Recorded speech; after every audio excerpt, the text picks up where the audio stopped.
Boa tarde a todos. Estamos aqui para dar continuidade ao terceiro SIC Saúde, Seminários de Conhecimento, Inovação e Comunicação em Serviços de Saúde. Sou o professor Dr. João Simão de Melo Neto. Atualmente sou coordenador do Programa de Pós-Graduação em Saúde, Ambiente e Sociedade na Amazônia, docente da Universidade Federal do Pará, e estou aqui hoje para fazer a moderação de uma palestra, né, que ela é intitulada Preservação de Documentos Arquivísticos Digitais para a Saúde. Então, eu vou falar para vocês inicialmente um pouco, né, sobre o tema que vai ser abordado, né, que a gente vai discutir ao longo desse tempo. Então, os constantes avanços das tecnologias da informação transformaram os hábitos da sociedade contemporânea, gerando novas necessidades de consumo e sendo consideradas como elementos de competitividade. Fato é que as tecnologias de informação tornaram-se indispensáveis aos diversos segmentos da sociedade. Desta forma, torna-se necessário se adaptar às transformações, principalmente no que tange à preservação de documentos digitais para a saúde. Decorrente dos avanços das tecnologias, o documento digital surge na arquivologia e rapidamente ganha relevância em virtude do volume de dados que vem sendo produzido pelas pessoas modernas. Observa-se que registros possuem um valor social e se encontram em risco de perca em virtude da obsolescência tecnológica e ausência de práticas de preservação digital. Desta forma, a implementação de estratégias de preservação digital torna-se uma urgência. Caso contrário, diversos registros serão perdidos e deixarão lacunas na memória social. E essa temática é uma temática muito específica e de extrema importância no momento atual. E a gente não poderia escolher ninguém melhor, né, para compartilhar um pouco da sua experiência sobre o assunto do que o professor Dr. Daniel Flores, né? O professor, ele é professor associado do Departamento de Ciências da Informação da Universidade Federal Fluminense e docente permanente do Programa de Pós-Graduação em Ciência da Informação, né? Ele tem doutorado, né, na Universidade de Salamanca e pós-doutorado em Documentos Digitais, Gestão e Preservação Digital.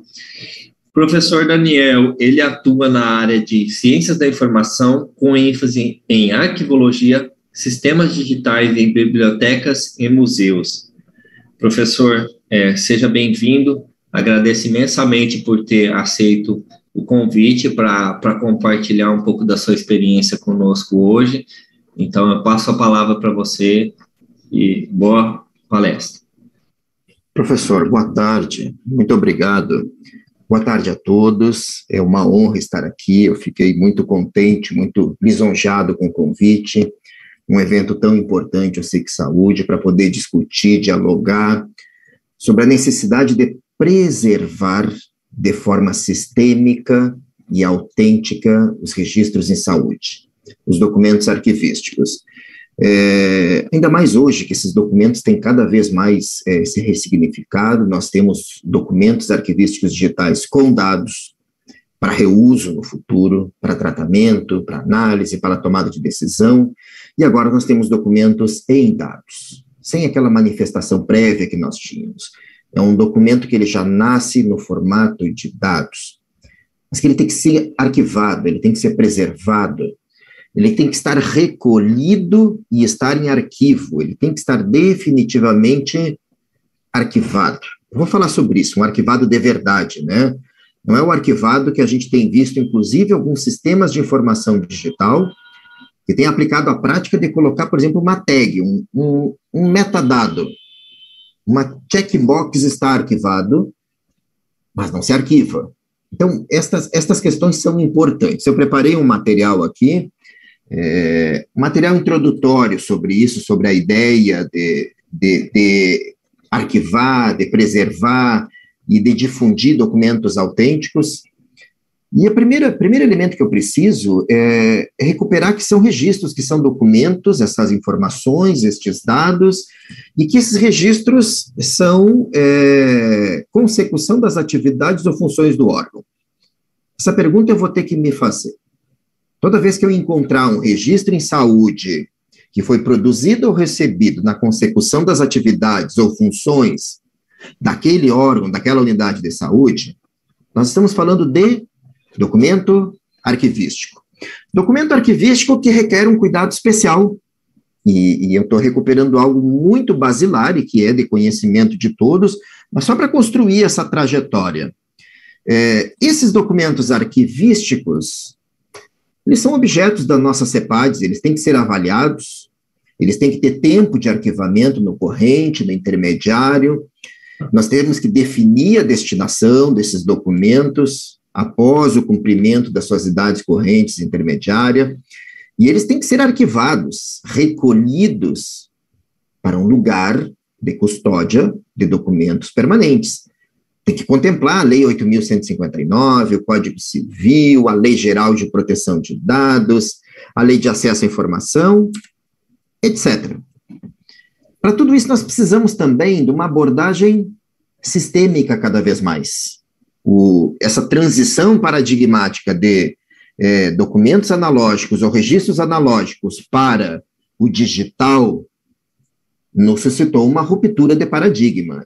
E cada vez mais é importante uma abordagem sistêmica, né? A organização como um todo. Eu não posso olhar só para a gestão desses documentos. Eu não posso olhar só para o sistema de informação digital que produz um PEP, um prontuário eletrônico de paciente, por exemplo, um RES ou etc., e que cuida somente na idade corrente. Eu tenho que cuidar aqueles documentos de caráter intermediário, aqueles documentos de caráter permanente, e eu tenho que cuidar também o acesso à transparência ativa daqueles documentos que podem, sim, estar transparentes. Para isso, eu tenho que recuperar. Os documentos digitais, eles são específicos, eles são frágeis, complexos, eles requerem cuidados especiais, eles têm um princípio que a gente chama de complexidade. Não basta nem sequer assinar um documento digital e achar que ele vai se garantir autêntico ao longo do tempo. Embora que a sociedade às vezes se perca nisso, um não especialista, ele acha que produzir um documento digital e assiná-lo com uma firma digital, com um certificado digital, só por isso eu estou produzindo um documento autêntico. Não, né? Nós estamos produzindo um documento autenticado. A assinatura digital não garante autenticidade. Isso tem que ficar bem claro. As pessoas acham que inferir uma assinatura digital num registro, num documento, garante que ele será autêntico. Não. Eu posso pegar um documento apócrifo, um documento falso, assiná-lo, e ele não vira autêntico, ele vira um documento, ele continua sendo falso, apócrifo, mas autenticado. Isso deixa muito claro de que a assinatura digital é uma declaração da pessoa, então garante o quê? Sim, princípio de não repúdio jurídico da autoria daquele documento, da autoria da declaração da autenticidade, mas não garante nem autenticidade, nem preservação. Dois elementos importantíssimos que eu vou tentar desenvolver na trajetória da fala. Importantíssimos. O que é essa autenticidade, o que é essa confiabilidade ao longo do tempo. Então, esses documentos arquivísticos, porque foram produzidos na consecução das atividades ou funções do órgão, e eu tenho que olhar isso, são fontes primárias, são patrimônio da nação, se de caráter permanente, são imprescritíveis e inalienáveis. Têm que ser preservados para sempre, autênticos, confiáveis e seguros. Qualquer problema que aconteça com esses registros configura crime. Crime, artigo 25 da Lei 8.159. Então, para que esses documentos arquivísticos, que são complexos, são específicos, eles sirvam de fonte de prova, evidência, testemunho, memória, patrimônio e garantia de direitos e exercício da cidadania devem ser mantidos autênticos. O que é esse ser mantido autêntico, né? O que é isso, ser autêntico? Tem que cuidar da transmissão desse documento, do andar dele ao longo do tempo. Eu tenho que cuidar da preservação dele. Eu não consigo preservar um documento fora de um ambiente, de um sistema com requisitos específicos para isso. Eu não consigo preservar um documento lá numa mídia externa, que não tem requisitos para cuidar daquele documento. Se tiver lá numa mídia externa, num HD externo, num storage externo, se tiver lá na nuvem, sem um sistema com requisitos, isso se chama ruptura da cadeia de custódia. Vejam, custódia, se eu rompo a custódia, comprometeu a autenticidade. Então, nós já poderíamos arguir que esse documento não é autêntico, porque a custódia foi interrompida. Se eu tenho um PEP, um prontuário eletrônico de paciente, que não está debaixo deste guarda-chuva digital, né? Deste guarda-chuva, eu tiro aquele PEP dali e coloco esse documento lá numa mídia externa. Perdeu custódia, perdeu a linha da cadeia de custódia. O que quer dizer? Que esse documento já perdeu a sua presunção plena de autenticidade. Então, esse PEP ele tem que ser mantido debaixo da linha ininterrupta da custódia. Isso é muito importante. Saiu, quer dizer, aquele PEP pode ser adulterado e pode voltar para a linha como se fosse autêntico, mas não é mais. Ele não pode voltar mais como autêntico, ele deverá voltar como autenticado, mas ainda assim, autenticado mediante uma análise técnica, um parecer. Olha, houve uma ruptura, houve um problema. E quando eu digitalizo documentos, quando eu vou digitalizar o nosso legado analógico e para trazer para esta cadeia de custódia, porque eu preciso trazê-los, eu não trago estes documentos digitalizados como autênticos, porque autêntico só é aquele original que foi produzido, naquele suporte. Forensemente, só é autêntico aquele documento no seu suporte e ambiente de produção, com seus elementos intrínsecos e extrínsecos da diplomática. Quer dizer, quando eu digitalizo, eu tiro a foto do documento, eu não tenho como levar para dentro do ambiente esses elementos intrínsecos e extrínsecos. Eu levo o quê? Uma foto, mas eu não levo o peso da caneta. Eu não levo o estudo do carbono, eu não levo as características daquele documento. E eu não tenho certeza de como foi feito aquele procedimento. Por mais que eu assine, eu estou fazendo uma declaração. Eu não tenho como fazer uma análise forense. Então, ele será um documento autenticado. Por isso que eu preciso diferenciar nos meus sistemas o que é documento nato-digital autêntico do que é documento digitalizado que será autenticado. Bem, esse era um elemento, a autenticidade, né, que tem dois componentes, a identidade e a integridade dos documentos. Segundo elemento é a confiabilidade. A confiabilidade, ela está ligada ao ato da produção. Quando eu elaboro o documento, quando eu produzo, é a completeza daquele documento, é a forma e os controles que foram exercidos naquele momento de produção.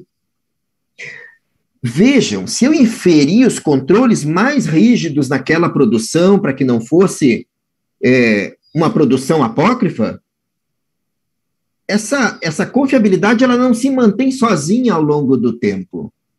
Essa confiabilidade, quando nós falamos de registros digitais, tem que ser... Porque senão eu tiro esse documento que foi produzido com todo rigor, tiro da cadeia de custódia, altero uma prescrição, altero um exame, altero um determinado documento, não deixo trilha, porque os digitais são complexos e específicos,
Então, estamos retornando, pessoal. Minha conexão caiu, meu modem começou a piscar e teve que fazer a sincronia novamente. Então, desculpa, são os problemas tecnológicos que nós temos enfrentado, não?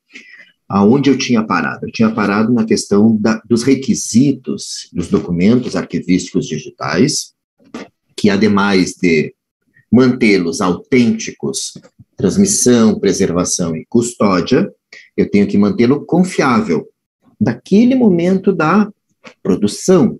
Só que não é só no momento da produção. Eu tenho que cuidar essa confiabilidade ao longo do tempo. Então, eu preciso do quê?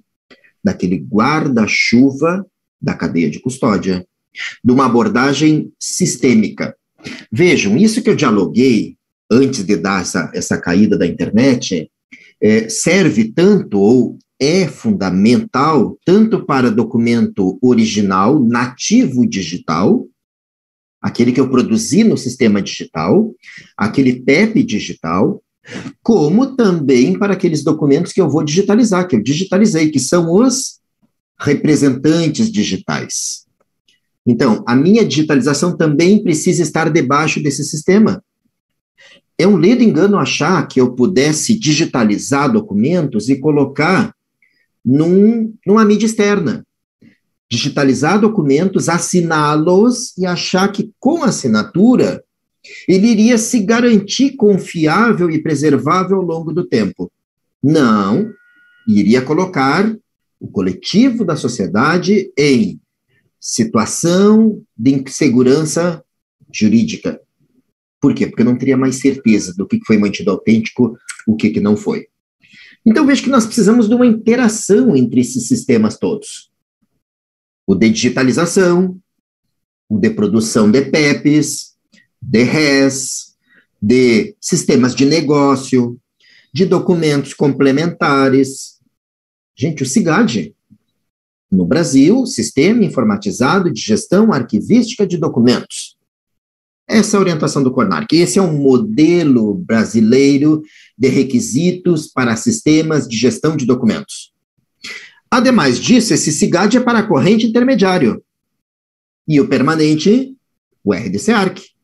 E entra aí em cenário a plataforma de acesso e transparência ativo.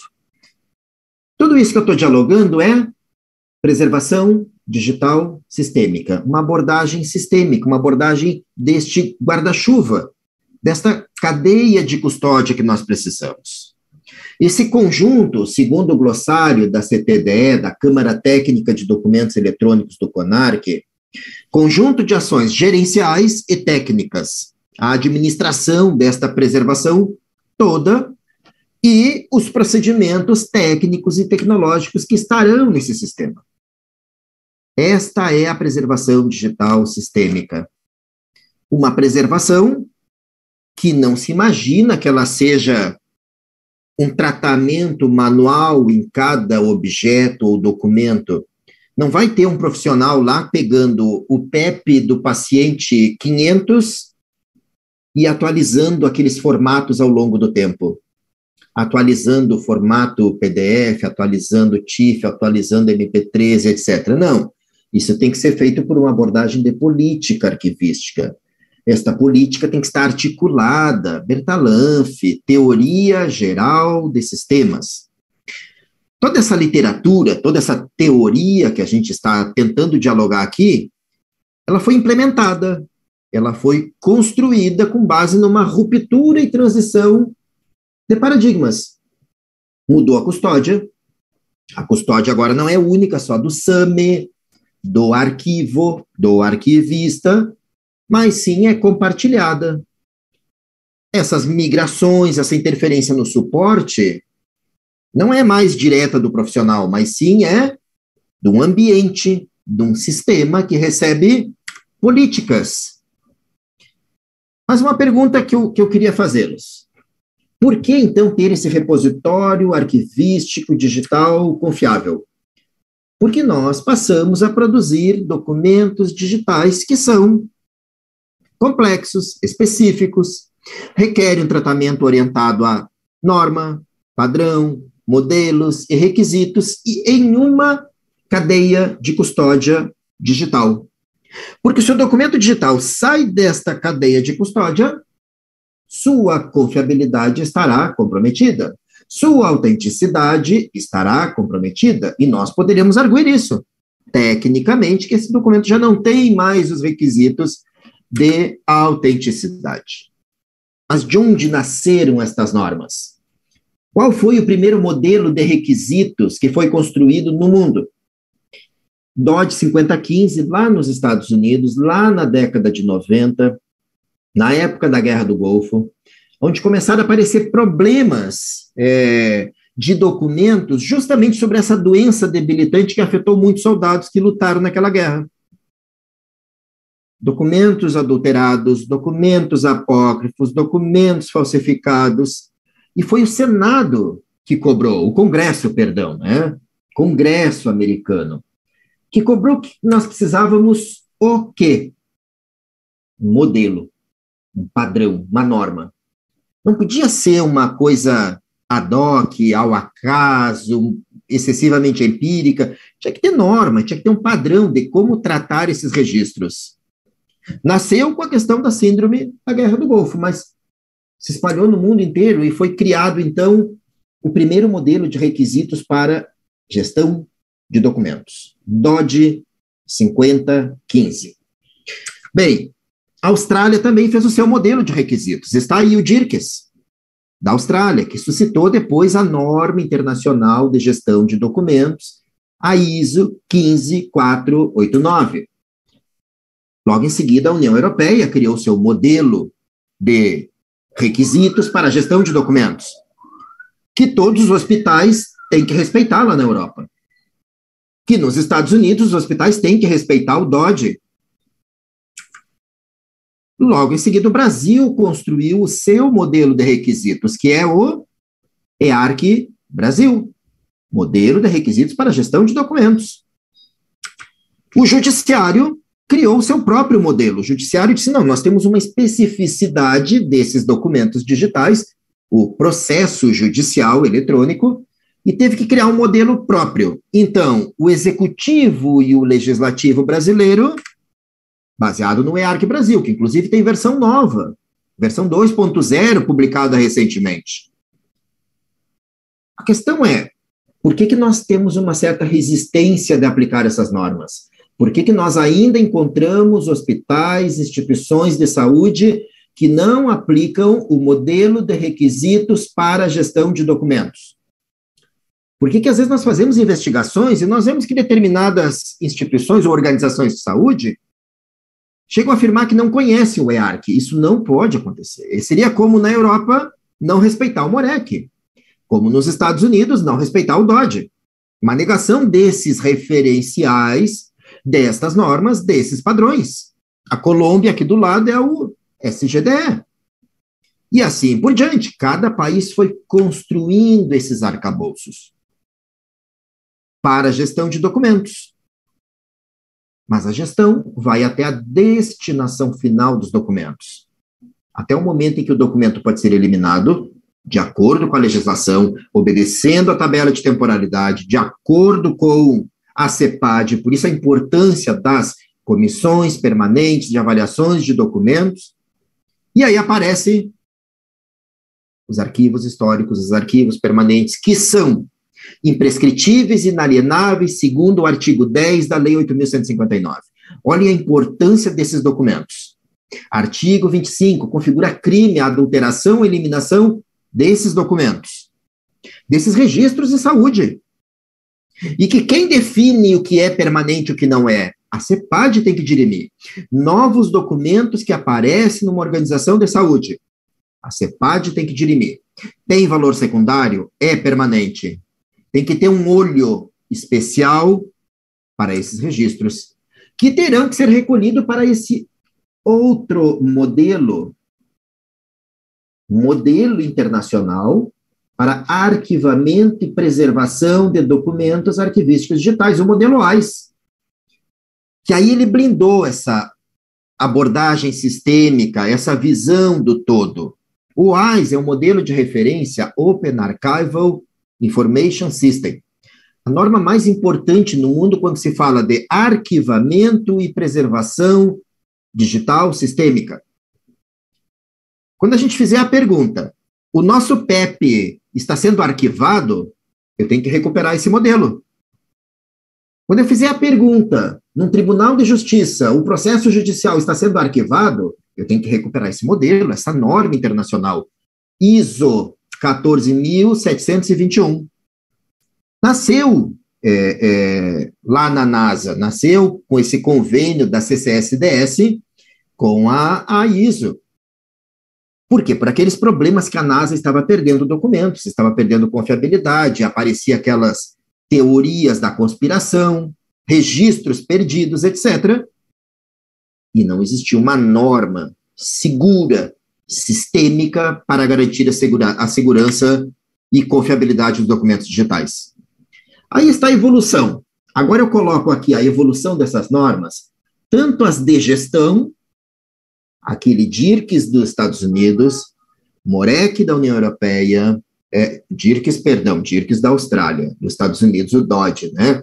No Brasil, o EARC Brasil, SGDE nos nossos vizinhos, e aqui está a evolução, a linha de tempo do WAIS. Vejam que desde 82 essas normas já estavam iniciando, sendo gestadas, né? Em 91, o modelo de requisitos. O que é esse RDC-ARC, então? O que é esse repositório arquivístico digital confiável? Ele é a aplicação da norma ISO. 3 entidades: o ambiente de gestão, onde eu produzo um prontuário eletrônico de paciente, onde eu digitalizo, onde eu tenho o RES, o ambiente central, que é o arquivo permanente digital, e também é o SAME. Então, veja, como é que um hospital tem um PEP e não arquiva mais, não vai mais para o arquivo? Tem um problema de ruptura de cadeia de custódia. Se esse registro, se esse PEP fica no sistema de informação e não arquiva, tem um problema que nós precisamos dialogar. Então, veja que o RDC-ARC é o arquivo permanente digital, ele é o arquivo histórico, ele é o lugar de preservação. Esse lugar, ele é híbrido, ele vai receber documentos dos sistemas de negócio, documentos PEPs, documentos RES, radiografias, documentos em dados, registro de entrada e saída de pessoas, os mais diversos sistemas de negócio em saúde que produzem documento. Se produz documento, é documento arquivístico, tem que ser preservado, porque é documento da nação, é patrimônio documental da nação. E, inclusive, para eliminá-lo, tem que ter o aval de quem? Da CEPAD, da Comissão Permanente de Avaliação de Documentos. Veja o que diz o CONARC. Na idade permanente, os documentos digitais têm que ser mantidos e preservados por um RDC-ARC, Repositório Arquivístico Digital Confiável. Ele é, sim, o arquivo permanente digital, mas esse mesmo RDC-ARC, ele também é um componente para o sistema de gestão, para o SIGAD, para os documentos de caráter corrente e intermediário. 3 orientações. Documentos de longa temporalidade. Gente, como é que eu vou manter um prontuário de paciente, considerando a temporalidade que eu devo mantê-lo depois do último registro do paciente, naquele sistema de gestão, e eu não vou arquivá-lo num RDC-ARC? Vocês já pensaram para um hacker o que é, ou para um cracker, perdão? Ele está pensando em tentar invadir um sistema hospitalar para obter um registro? E mesmo que o paciente não esteja internado, em baixa, ele já deu alta, mas todos os registros estão lá disponíveis para serem copiados. Isso é um presente, porque ele vai poder copiar tudo de uma vez só. Aqueles documentos não foram arquivados. Arquivar quer dizer que aqueles registros saíram do ambiente de gestão e foram para o ambiente de preservação, que não está na internet, segundo aquele modelo que eu acabei de falar. Porque Computacionalmente, na informática, todo e qualquer sistema que esteja online, disponível ao público, pode ser invadido. Pode. Leve mais tempo ou menos tempo, não existe, computacionalmente falando, nenhum sistema digital 100% infalível. Foi por isso que foi construído o modelo AIS. Este modelo que retira os documentos do ambiente de gestão e os leva para um ambiente isolado, protetivo, inclusive já pensando na confidencialidade dos dados. Olhem a LGPD aí, a Lei Geral de Proteção de Dados. Como é que eu vou manter todos esses PEPs disponíveis em caso de uma invasão, está tudo lá online disponível. Segunda situação, documentos sensíveis, e terceira, documentos complexos, que são difíceis de serem mantidos em um ambiente de gestão. Recupero aí novamente a imagem desse modelo, Producer, que é a gestão de documentos, Management e Administration, que é o arquivo permanente. Olha a caixa. Essa caixa ali não é ao acaso, é porque ela é fechada. Ela é o arquivo. Ela está protegida, não está conectada na internet. É isso que as instituições de saúde, as organizações de saúde precisam, necessitam. E o acesso, a disseminação, que pode ser tanto externa quanto interna. Tá? Essa é uma decisão de acordo com a tipologia documental desses sistemas. Isso é que é um repositório digital, confiável, com todos esses requisitos, mas que, ademais dos requisitos de implementação, esse repositório também foi auditado e certificado. Quer dizer, ele aplicou a norma mais importante no Brasil, que é a ISO 16363, a norma de auditoria e certificação de repositórios, que muito em seguida nós teremos que aplicar nos hospitais, nas instituições de saúde. Inclusive porque existe uma câmara técnica no CONARC estudando estas diretrizes para serem mais aplicadas no Brasil. Olhem, tem a norma ISO 16363 para auditar e certificar o repositório, e tem uma outra norma ISO para auditar e certificar a instituição certificadora.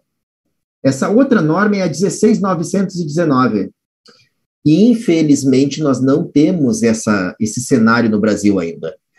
Nem repositórios digitais arquivísticos certificado e nem empresas certificadoras nós temos. Estou falando do mercado aí que vai ter que dar conta. Estamos falando do mercado de auditoria e certificação que vai ter que aparecer para dar conta da complexidade desta cadeia de custódia, desta linha ininterrupta dos documentos digitais, desde a sua produção, manutenção, uso, arquivamento, destinação final ou preservação permanente. Uma cadeia de custódia que agora é digital e que é muito mais complexa, porque um documento digital que está lá no ambiente, um PDF digital, quando ele sai daquele ambiente e volta, eu não sei se ele volta autêntico. Um vídeo ou um áudio que está no ambiente sendo observado pela cadeia de custódia, se ele sair, ele perdeu aqueles requisitos, aquelas normas. Quem me garante que não foi cortado um pedaço do final? Não é uma questão de dolo, é uma questão de perder um princípio de não repúdio jurídico. Estamos falando de ciência, metodologia e de direito também. Esses documentos têm que ser arquivados de verdade. Não é pegar um PEP e dizer está arquivado, mas eu mantenho o prontuário eletrônico aqui no ambiente de gestão. Isso não pode continuar existindo. Arquivar é levar os documentos para o arquivo. Era assim no analógico. O prontuário ia para o arquivo, para o SAMI, por exemplo, ou para outro arquivo. No digital, ele tem lugar de arquivamento. O lugar de arquivamento digital é o RDC-ARC. Resolução número 43 do CONARC de 2015. Já é uma atualização da resolução número 39 do CONARC, baseado na norma ISO Internacional 14.721. que foi traduzida ao português do Brasil como uma norma brasileira recomendada, a BNT-NBR 15472. Inclusive, o OAIS, Open Archival Information System, foi traduzido como Sistema Aberto de Arquivamento de Informações.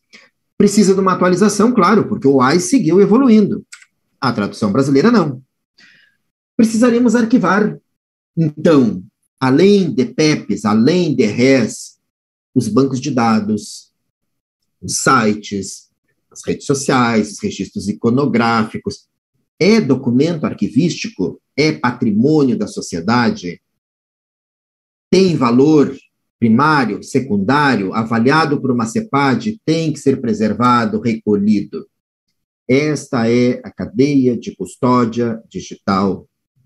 Elemento fundamental para garantir a autenticidade dos documentos. Garantir segurança para as pessoas. Garantir que aquele meu registro não foi definitivamente adulterado, foi mantido autêntico. Eu estava contando aquela historinha antes da conexão cair, que se eu tivesse um incidente ocorrido com um familiar meu, e eu tivesse que pedir a exibição de documentos daquele prontuário de paciente, ao chegar esse pedido de exibição numa instituição de saúde que não tem cadeia de custódia, se não tem, eu não vou ter segurança do que eu vou receber desse pedido de exibição de documentos. Eu não sei se alguém não vai apagar aquela prescrição. Por quê? Porque não tem um ambiente controlatório, com requisitos, com normas, padrões e modelos que são exigidos para estes ambientes digitais. Documentos digitais são complexos e específicos. Um exemplo, por exemplo, daquela gravação de reunião ministerial que foi solicitada e que a AGU fez exigência de cadeia de custódia para apresentar. A questão de que não pode sair do ambiente, fora do ambiente, já não é a mesma coisa. O documento original tem que estar no ambiente, no RDC-ARC. Gente, a lei do pacote anticrime, que ampliou a ideia da cadeia de custódia no judiciário. Não é só na coleta e cotejamento da prova. Agora é a cadeia de custódia desde a gênese, desde o nascimento. Então, quando nasce um registro em saúde, quando nasce qualquer registro nos sistemas de saúde, nos CIDs, eles têm que ter cadeia de custódia para serem garantidos como autênticos e confiáveis, seguros, garantidores dos direitos do cidadão para o pleno exercício da cidadania. Esta é a cadeia de custódia digital. Por isso que lá fora já existe, inclusive, nivelamento de instituições arquivísticas, como esse da COSA. Arquivos, inclusive hospitais, que já são medidos nesses níveis, do nível 0 ao nível 4A ou B. Olhem só, baseado na ISO 14.721, eu já poderia auditar um nivelamento, meu hospital federal ou universitário, tal, está no nível 3. Quer dizer que a minha instituição arquivística já gera hashes, chaves de autenticação SHA-2, SHA-2. Não, meu hospital já está no 4B. Ele tem controle de integridade com procedimentos sistêmicos de que esses documentos foram mantidos autênticos ao longo do tempo. É isso que nós estamos falando. Um ambiente, uma abordagem sistêmica, uma produção ou uma digitalização de documentos que vai arquivar nesse ambiente fechado, protegido, seguro, fora da internet. Caso contrário, eu posso estar colocando o meu cidadão em situação de insegurança jurídica. Esse é o recado que eu queria dar. Estou chegando ao final, esse é o RDC-ARC, o repositório arquivístico digital confiável, orientado por uma política, por normas, padrões, modelos e requisitos. E como consideração final agora, os documentos arquivísticos digitais em saúde, sim, precisam ser arquivados e mantidos em cadeia de custódia por um RDC-ARC, por um repositório arquivístico digital confiável. Veja, não é um RDC. Um RDC é um repositório digital confiável. Mas quando nós falamos de documentos arquivísticos, o RDC é adjetivado. RDC, ARC. Por quê? Porque tem que garantir a relação orgânica, o vínculo arquivístico, que tem diferença de uma coisa e outra, os metadados específicos arquivísticos, os procedimentos de garantia de autenticidade e confiabilidade, a navegação multinível do fundo até o item, fundo, subfundo, séries, etc., até chegarmos aos dossiês e itens documentais. De acordo com a resolução 43 do CONARC, no Brasil.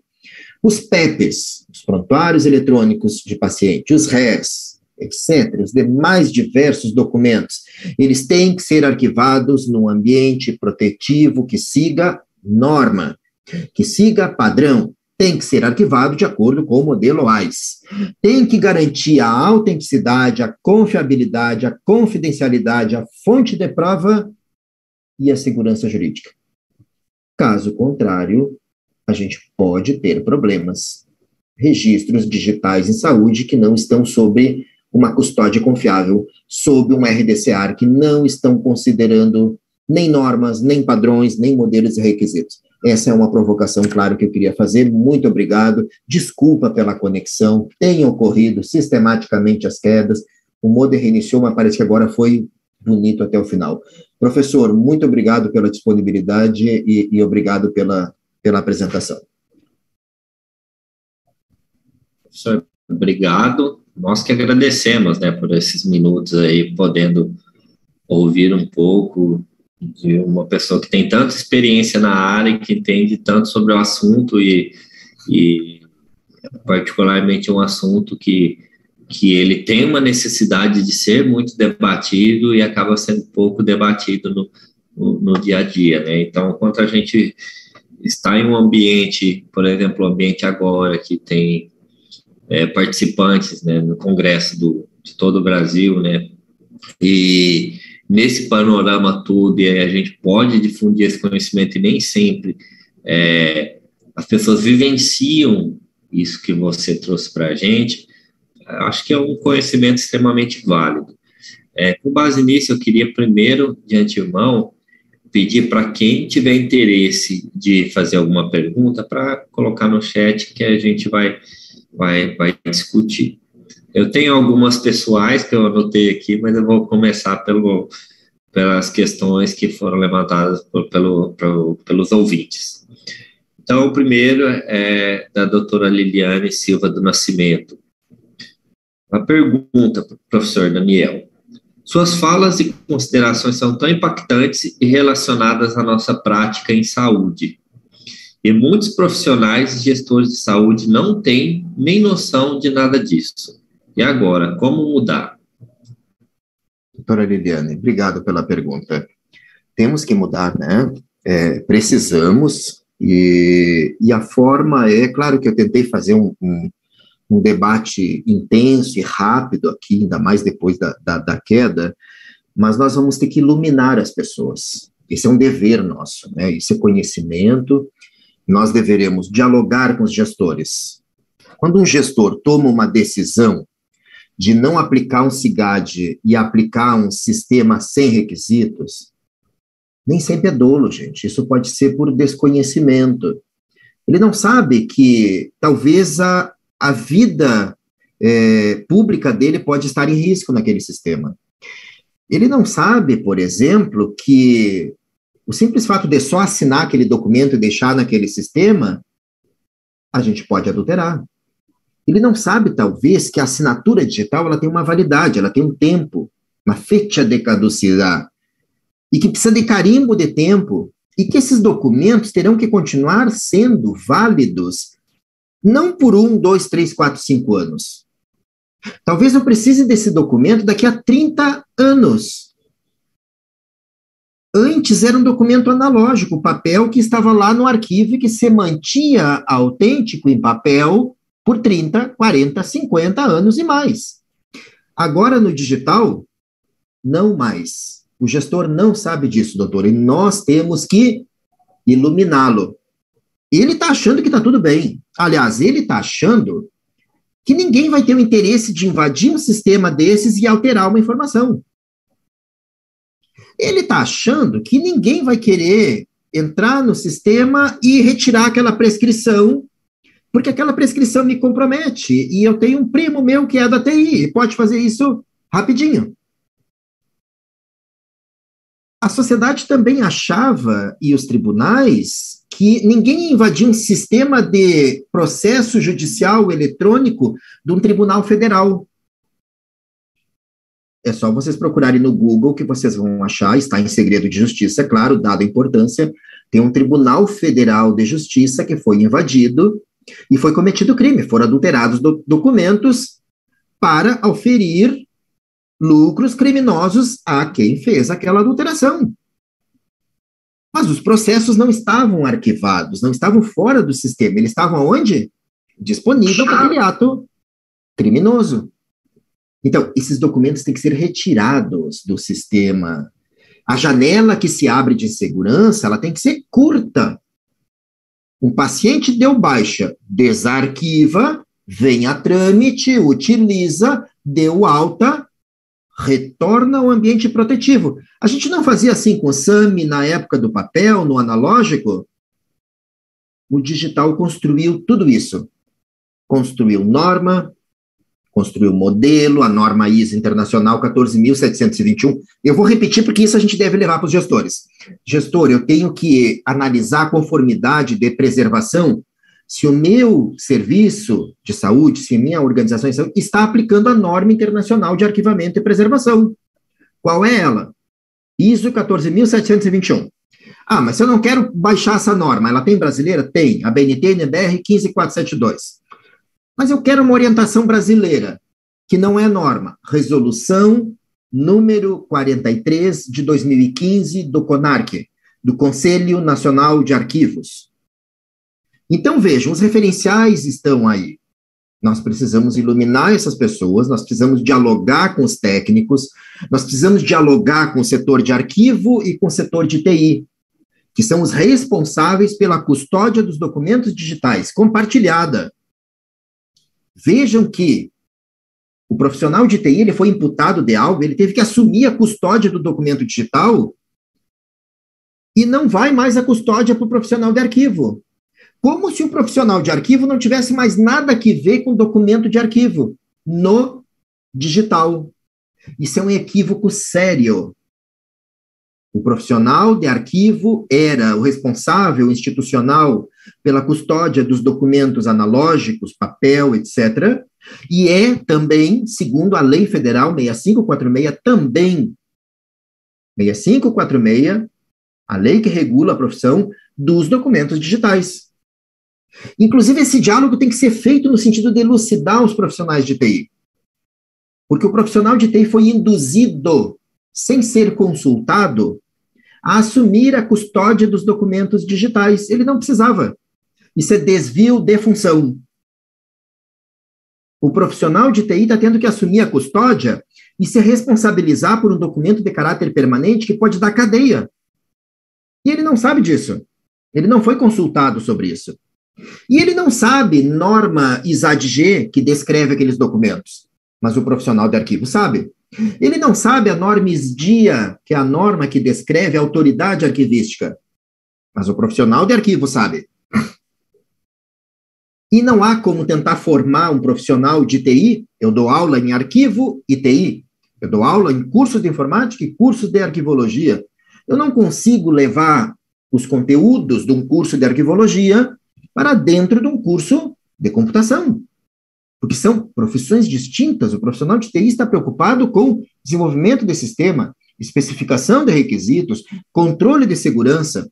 Vocês já pensaram quando começar aquela batida na porta da TI, pedindo acesso a documentos, transparência, etc., um profissional de TI ter que parar a especificação e implementação de registro para responder demandas arquivísticas com desvio de função? Nós temos que fazer esse diálogo, nós temos que suscitar, nós temos que mostrar estas normas, padrões, modelos e requisitos, tudo baseado na legislação e em políticas. Esse é um trabalho hercúleo, não é um trabalho simples, eu sei que não é. Isso foi de uma transformação digital que veio muito rápida, né? muito tensa, né? Nós temos que transformar. A pandemia nos impulsionou. nos propulsou muito mais, né? Nem impulsionar, é propulsar. E aí nós tivemos que tomar decisões, mas que agora terão que ser adequadas. A gente fez disrupções tecnológicas que agora terão que ser transformadas digitalmente em inovações sustentadas, porque nós estamos falando de lei, segurança jurídica, direito de cidadão, documento permanente, imprescritível, inalienável, que configura crime. Então, são questões sérias. O caminho é iluminação, conhecimento, sensibilizar esses gestores e esses profissionais. Espero ter colaborado, doutora. Eu só quero aproveitar essa pergunta, doutora Liliane, e acrescentar assim, existe no momento atual, né, no nosso cenário atual, algum processo ocorrendo diretamente para realizar a divulgação de tudo isso? Como que se dá esse processo? Professor, existe. Na verdade, assim, existia, né, e vem existindo sistematicamente nas universidades brasileiras, no Conselho Nacional de Arquivos Brasileiro, no Arquivo Nacional, mas a gente tem que reconhecer também que nesse processo histórico da transformação digital, ela chegou de forma muito avassaladora, ela chegou de uma forma, nós temos que transformar da noite para o dia. Da noite eu tinha um sistema analógico funcionando, a produção de documentos em papel, e no dia seguinte tudo tem que ser digital. Isso é claro que não iria ser assim, isso é claro que não podia. Demandava requisitos, demandava sistemas. Alguns sistemas que eu falei, eles são softwares livres, não tem custo. O próprio RDC-ARC, que é preconizado pelo Conselho Nacional de Arquivos e que o Arquivo Nacional do Brasil utiliza, é livre, é uma das soluções, é livre, basta baixar e adotar na casa e fazer arquivamento e desarquivamento. Mas requer conhecimento, requer planejamento. Então, o que aconteceu nesta transformação digital? A chamada disrupção. Um produto novo, mais barato. Como foi a transformação digital do transporte coletivo? Do táxi para o Uber. Do sistema cinematográfico, né, para a Netflix, do sistema de hospedagem, mas que depois eles têm que se ajustar. Eles precisam, porque senão existe um problema de ilicitude. Os documentos em saúde precisam passar por esse crivo agora. Nós precisamos adequar, colocar isso nos trilhos. Então, veja, sempre existiu, as universidades vêm pesquisando de forma sistemática inúmeros programas de pós-graduação, cursos de arquivologia, cursos de gestão da informação, Arquivo Nacional, Conselho Nacional de Arquivos e aplicações práticas reais, como o Tribunal de Justiça do Distrito Federal e Territórios, o TJDFT, com auxílio do IBICT, que tem uma solução prática de cadeia de custódia plena no Brasil e que é um exemplo, é um caso de expertise. É uma solução em que eles fazem todo esse andar sem interrupção, sem problema de cadeia de custódia, com arquivamento, com custódia por sistemas digitais, em preservação digital sistêmica. Então, existe, mas isso está tendo pouca luz. Nós vamos ter que dar conta disso, nós vamos ter que dialogar mais. Esse evento é uma oportunidade ímpar, multidisciplinar. Eu estou aqui dialogando com colegas de inúmeras outras áreas. Então, essa é a ideia. Iluminar, conhecimento, difundir, e saber que são oportunidades para médicos, para enfermeiros, para pesquisadores das mais diversas áreas, agirem de forma multidisciplinar, porque ao fim e ao cabo estarão colaborando com o patrimônio documental do Brasil e a segurança jurídica das pessoas, do cidadão.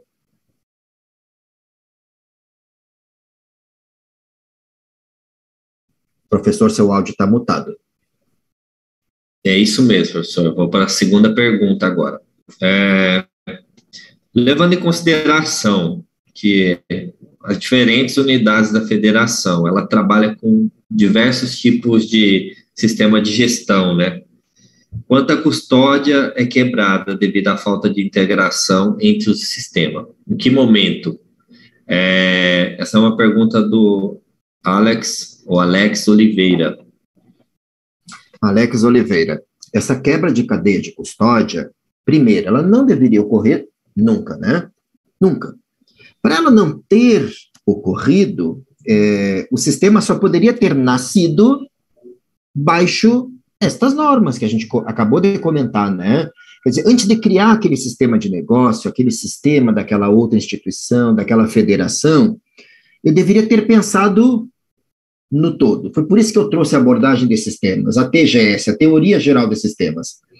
Como é que eu crio um sistema para entrada e saída de pessoas no estacionamento, se eu não penso que esses registros são documento de arquivo, né?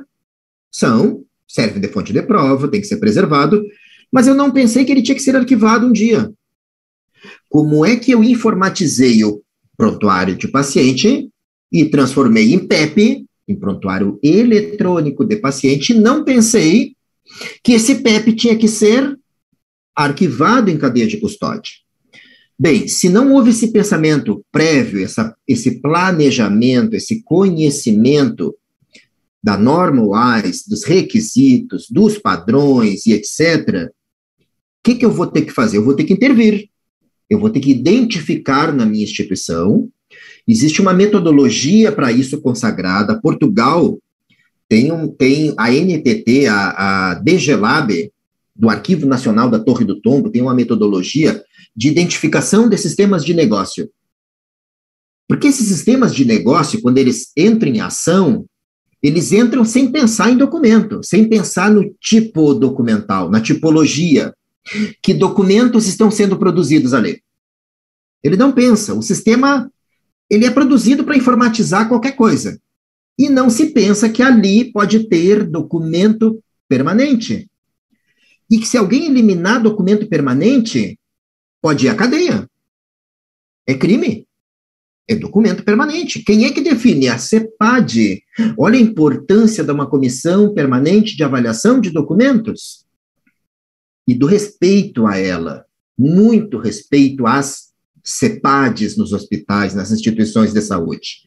Então, veja, esse sistema, ele vai ter que consultar a CEPAD, e aí tem esta metodologia que identifica os tipos documentais nesses sistemas.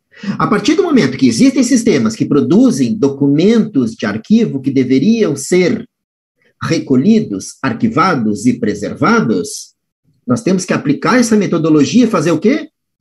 Captura. Captura para o ambiente de preservação. Vejam, isso é um trabalho. Isso é um trabalho hercúleo. Isso requer metodologia, requer profissionais. Mas, ao fim e ao cabo, tudo isso recai naquela ideia do sistema. Porque tudo vai cair no mesmo RDC-ARC, tudo vai cair na mesma resolução 43 do CONARC. Ao mesmo tempo que parece que complica, é claro que complica, porque tem norma, padrão, modelo e requisitos, mas estandardiza. Hoje as nossas instituições, inclusive as em saúde, estão salvando documentos em diversos lugares. Vocês têm ideia da zona que é isso? Salvar uma digitalização numa pasta Z, salvar aquelas radiografias digitais num outro sistema, salvar tal em outro lugar. Isso é uma zona, isso é um problema sério de preservação de confiabilidade. Isso tudo tem que ser centralizado num sistema de convergência que foi criado por norma, pela norma ISO Internacional 14.721, que no Brasil é a resolução 43 do CONARC, que pode ser aplicada em software livre nos hospitais, nas instituições de saúde. Então, veja como vai haver toda uma convergência. Eu preciso desarquivar aquela radiografia. Eu sei aonde que o meu sistema digital vai fazer o pedido de desarquivamento. Eu preciso desarquivar um PEP, eu sei aonde, é o mesmo lugar, de forma segura, confiável, protegida. Eu vou digitalizar aquele legado de 10, 20, 30 anos atrás. Eu vou digitalizar e vou colocar onde? No mesmo lugar, convergente, seguro, preservado, baseado em normas, padrões, modelos e requisitos. Obrigado pela pergunta.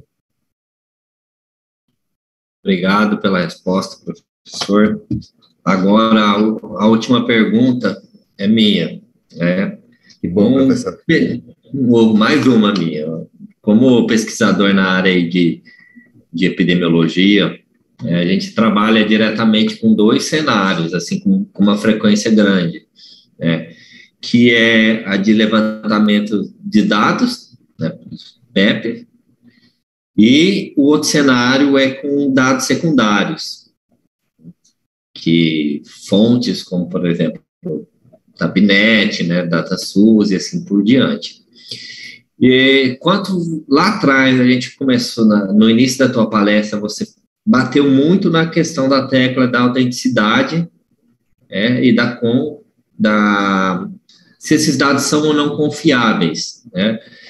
E aí eu fiquei assim, porque sempre a gente tem que, lá na hora de escrever um artigo científico, colocar lá o item de limitações dos nossos estudos, né? O dado secundário, automaticamente, ele perde ali a sua autenticidade. Só confirma para mim se é isso mesmo. Mas ele ainda tem a determinada confiabilidade desses dados. E dos levantamentos de dados, ele segue o mesmo princípio ou ele cruzaria de forma diferente? Professor, que presente de pergunta, até porque foi algo que eu pensei se eu traria e não cabia, claro, no tamanho, no tempo disponível para fazer a apresentação. Questão dos dados. A gente adotou um modelo no Brasil de compartilhamento de dados. O compartilhamento de dados, quando ele é baseado em documento arquivístico, fonte primária, ele tem 3 camadas. Primeira, segunda, terceira. A primeira camada são dos próprios instrumentos arquivísticos, né? O plano de classificação, a tabela de temporalidade, os outros instrumentos. A segunda camada são os dados e os documentos em dados e os documentos com dados para reuso. E a terceira e a última camada, que tinha que ser evolutiva, viu, para a gente disponibilizar para o usuário, para os pesquisadores. A terceira e a última, que é aquele dado já extraído, cruzado, manipulado, em CSV, por exemplo, em XML, em EAD, em um dump de base, um dataset. O que o modelo brasileiro pegou? Deixou de fora a primeira camada, deixou de fora a segunda, e ficou só com a terceira. Quando a gente recupera dados de que forma? Dessa estratificação. Então eu vou lá, DataSUS, sistema de gestão, etc. Tudo é dados estratificados, exportados e disponíveis para uso, sob demanda ou não, e aí depende do tipo de dado, né? Dado aberto com princípio de reuso. Como é que isso deveria ter sido? Deveria ser, para garantir a autenticidade. Instrumento e depois o documento em dados. O pesquisador tem acesso ao próprio documento em dados. Ele não tem acesso ao extrato, à estratificação, à exportação, ao cruzamento. Ele tem acesso ao dado bruto de verdade, o documento em dados.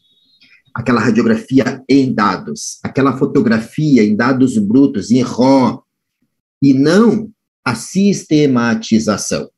Bem, essa era uma mensagem que eu queria dar. Nós também temos que focar nisso. Documentos arquivísticos em dados. E até o pesquisador tem que dar uma saída da casa, né, da caixa, e olhar que esses dados eu vou desenvolver uma acurácia de que no futuro eu vou querer entrar diretamente no repositório aonde estão os PEPs em dados, com devido credenciamento, com devida autorização, e começar a beber diretamente na fonte. Fazer as minhas extrações, as minhas capturas, as minhas análises. Por quê? Porque daí eu tenho certeza que eu estou tirando de um lugar que foi mantido autêntico, de um lugar isolado, de um lugar protetivo, que segue uma norma, que segue requisitos, que segue padrões. Agora eu quero falar a segunda parte, e espero ter respondido na primeira, mas a segunda parte é tão importante, porque daí, olha, o papel do professor, eu sou pesquisador. Eu estou produzindo, enquanto pesquisador, novos documentos arquivísticos, não é? Eu estou. Esses meus dados de pesquisa são documentos arquivísticos, dados de pesquisa, que são orgânicos e autênticos para mim, arquivísticos. E se foram financiados, mais ainda, eles foram financiados pelo Estado. Eles são patrimônio da sociedade. E segundo a Lei 12.527, se não fere privacidade, não está classificado em grau de sigilo, esses dados ainda são públicos, deveriam de estar transparentes e disponíveis. Quer dizer que a minha instituição tinha que também me oferecer uma infraestrutura para arquivamento e disponibilização desses dados. Pesquisadores transparentes. Professor, pesquisador transparente, que dá acesso aos seus dados. Senão eu poderia ter pedido na Lei de Acesso à Informação. Eu quero dados do professor Daniel, da pesquisa tal. Como é que eu vou negar de dar acesso a esses dados segundo a Lei 12.527, a LAI? Só posso negar se fere a privacidade, ou se está classificado em grau de sigilo, ou tem problema LGPD. Se não tiver, esses dados têm que ser públicos, publicizados. Imagine pedir um dado desse para um professor de 15 anos atrás, ou de 10, ou de até de 1 ano, se eu não estou arquivando esses documentos com esse requinte, com esses repositórios de dados, de gestão de dados, Dataverse, por exemplo. Então, veja, tem uma outra frente, aí eu entrei numa segunda seara, só para aproveitar a pergunta maravilhosa do professor, que eu vou ter que construir infraestruturas para os professores que fazem pesquisas com dados. É por isso que tem agências de pesquisa, como a FAPESP, que ela já está pedindo um documento na hora de financiar um projeto, que é o quê? O PGD, Plano de Gestão de Dados. Não sei se aí na UFPA, no Estado, já está sendo cobrado o plano de gestão de dados na hora de financiar projetos. A FAPESP já pede. PGD, Plano de Gestão de Dados. O pesquisador tem que elaborar um plano, como que ele vai gerir os seus dados de pesquisa, como que ele vai arquivar, preservar e torná-los transparentes e acessíveis, desde, claro, que atenda os requisitos legais. 2 frentes, professor, sua pergunta foi maravilhosa. Além daquela questão que eu tenho que olhar se esse dado que eu estou capturando é autêntico, estava numa fonte segura, num lugar de arquivamento, num RDC-ARC, se eu estou bebendo de lugares autênticos, ou se eu estou pegando, mesmo que de um ministério tal, mas às vezes esse ministério compartilha na página, que pode ser invadida, que não é um lugar seguro, que eu não tenho garantia plena da autenticidade, confiabilidade e cadeia de custódia daqueles dados. Cada vez mais a importância dos repositórios arquivísticos digitais confiáveis. Não só para eu ir beber dados de pesquisa, mas para eu produzir, arquivar, preservar e dar acesso. Porque eu, como pesquisador, acabo produzindo novos documentos arquivísticos que são patrimônio público da sociedade. Eu só posso restringir o acesso quando eles ferem privacidade, estariam classificados em grau de sigilo, segundo a lei federal, ou então problema com Lei Geral de Proteção de Dados. Deveria dar transparência. Professor, obrigado pela pergunta. Imagina, isso foi uma dúvida mesmo que surge, né, e que a gente sempre tem que colocar lá o item de limitações, e agora está sendo padrão das revistas ter que fazer a divulgação também dos dados, né, eles já pedem a planilha, né, o que a gente extraiu, pedem as informações certinho, então a gente é um passo a passo. Então, acho que assim, professor, temática fundamental, de extrema importância para o cenário atual. A gente tem vivenciado aí em vários cenários vazamento de dados, né, de falta de rigor, até a própria última situação que aconteceu com o CNPq, lá, o Lattes ficou fora do ar, e por aí vai, né, e aí a gente vê a necessidade hoje de extrema importância, né, de essa temática não só ser discutida, mas como também ser inserida na prática, né? A gente precisa cada vez mais conscientizar todo mundo que que é fundamental, né? É legislativo, é até regimentado, então a gente precisa colocar isso na prática, né, cada vez mais.